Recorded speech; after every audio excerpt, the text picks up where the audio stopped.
ননদ বাড়ি থেকে বাড়িতে চলে আসার পরে তোমাদের সাথে সেই রকম কোনো ডেইলি ব্লগ বা বড় কোনো ভিডিও আমি তোমাদের সাথে শেয়ার করিনি।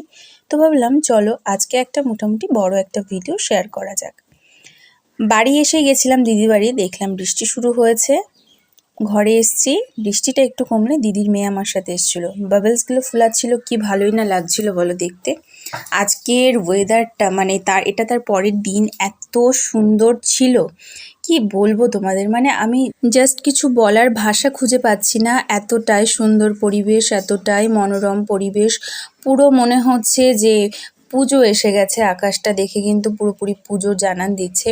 আর সত্যি কথা বলতে বেশ কয়েকদিন টানা ঝড় বৃষ্টির পরে এই ওয়েদারটা কিন্তু জাস্ট মারাত্মক ছিল দেখার মতন। তোমাদের সাথে ভিডিও ছবি আমি অলরেডি পোস্ট করেছি। ঘরে এসে দেখছি রান্না হয়ে গেছে, পাট পাতা দিয়ে পুঁটি মাছ রান্না হয়েছিল, আর রান্না হয়েছিল উচ্ছে আলু দিয়ে কিন্তু তেলাপিয়া মাছের একটা তরকারি, পটল ভাজা। পাপা অফিস যাবে তাই পাপার ভাতটা আগে রেডি করে দিয়েছিলাম। বাড়ির ওপরে এরকম টেবিল ক্লথ বিক্রি করতে এসেছিলো, তো আমার বৌদিরা নিয়েছে, তো ভাবলাম আমিও এটা মায়ের জন্য নিয়েছি আর কি, মায়ের টেবিলে। আর ওই সাদাটা দেখলে ওটা বাড়ির জন্য নিয়েছি, 6 সিটার টেবিল, অনেকটাই বড়, তো একদম রিজনেবল প্রাইসে, সত্যি বলতে 100 টাকায় পেয়ে গেছে, তার জন্য নিয়ে নিয়েছি। এই পাখিটা পরের দিন সকালে, আজকে প্রায় 3-4 দিনের ভিডিও একসাথে কালেক্ট করে তোমাদের সাথে শেয়ার করছি দিনগুলি। এই টুনটুনি পাখির বাচ্চাটাকে মা একদম সকালবেলা পেয়েছিল। হয় না যে ছোট্ট বেবি হওয়ার পরে ওরা শেখায়, কিন্তু উঠতে উঠতে বাচ্চাটা পড়ে যায়, বাবিন দেখবে বলে মা রেখে দিয়েছিল। তো একটু পরে ও যখন ঝরঝরা হয়ে যায়, তো ভাবলাম না পাখিটাকে ছেড়ে দিই, কারণ কাউকেই বন্দি করে রাখা উচিত নয়, মুক্তি জীবন সবাই চায়। তো পাখিটা দেখো আমাদের টেবিল থেকে উড়ে কিন্তু এই আমাদের জানলাটায় বসেছিল, কিন্তু ওখানে ও ভয়ে পটি করে দিয়েছিল। যাই হোক, তারপরে দিদির মেয়ে ওটাকে আরেকটু টাচ করার পরে উড়ে গেছে।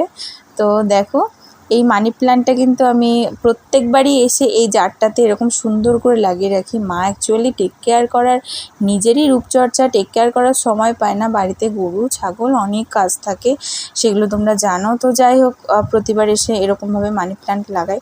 ছাদে গেছিলাম, তো ছাদে গিয়ে ভাবলাম না যে ফোনটা নিয়ে যাই, আমাদের গাছের আম তোমাদের সাথে শেয়ার করব। দেখো হিমসাগর আম প্রচুর হয়েছে, টুকটাক করে তো পড়তেই থাকে, আর সেই আমগুলো কিন্তু আমরা সবাই মানে খেয়েও পারি না এরকম। বাবা প্রচুর অফিস নিয়ে যায়, মা একে দেয় ওকে দেয়, বাড়িতে খাওয়া হয়। এটি কিন্তু আমাদের আরও একটি হিমসাগর আম গাছ, যেটা আমাদের ঘরের ব্যাক পোর্শনের দিকে রয়েছে, যেটির আম দেখো আমাদের ছাদের উপরে ঝুলে ঝুলে পড়েছে। এই আমটা ধরতে গিয়ে দেখো টুকুস করে হাতের উপর ছিঁড়ে আসলো এমনিতেই, মানে এত ভালো লাগছিলো ব্যাপারটা, দারুণ লাগছিলো। আর হিমসাগর আমের ওপরে তো